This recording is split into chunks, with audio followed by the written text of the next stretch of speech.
Nakabutang sa Acts chapter 20 verse 35, Sige I daw. have shewed you all things, how that so laboring to support the weak and to remember the words of the Lord Jesus, how He said, it is more blessed to give than to receive. Verse Pero 25. karon maghatag taog 5 ka mga benefits no nganong makaayog yun sa usa ka tawo ang muhatag. Kini number 1, it gives us kanang build social connection. Syempre radyo man irin kumuhatag ka, makikonnect ka sa mga barangay, Bitaw. makikonnect. So mas mapapa-strengthen ang imuhang kumbaga connection Connections. sa mga laing tao nga kanang digod nimo kaila. Bitaw, Diba? day. Somehow it will give you that social interaction and at the same time somehow ma-empower pod ang imong kaugalingon nga makig-connect pod sa mga nanginahanglan. Okay. Kana siya. Number 2, actually, radyo man irin, Best day. it will also relieve stress and improves emotional well-being. O, Bitaw diba? day. Lami bitaw Manghatag- kay feelings na bitaw day ka na Yes. makatabang ta. Exactly. Manghatag lang ka, Wa pero ta magunahuna bitaw day nga bausan ta ani Tinuod.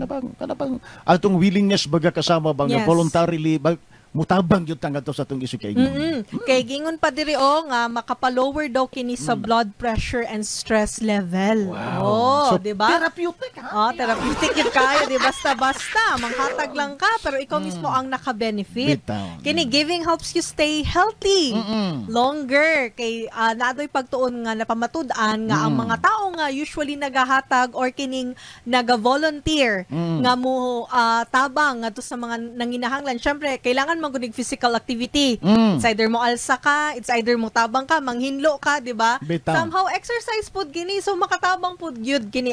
Igingon pa diri makapa-lower sa bad cholesterol levels. Kini nga pagtuon kay gikan sa World Vision. Di Kini basta day. Yes. Mo detoxify. mo detoxify, ha?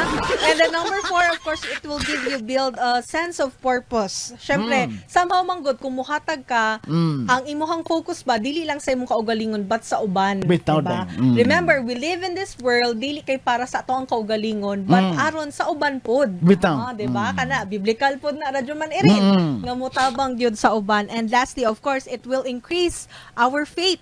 Kini ngano maka-increase man og faith, di ba? Naman higayon radyo man irin nga kanang imuhang kwarta, kanang igo-igo ra gud para sa imuha. But somehow when the Lord encourages you to give, somehow di ba sa part of you kay murag, Lord, kini na lang baya akong kwarta, Lord. Son man ni kanang inana, Lord, murag kanang the Lord is Ako- telling you to have faith in Him. Ako pa ning ihatag Lord. Yes. Unsa na lay mabili na Pero ako? dili po tanan, ha?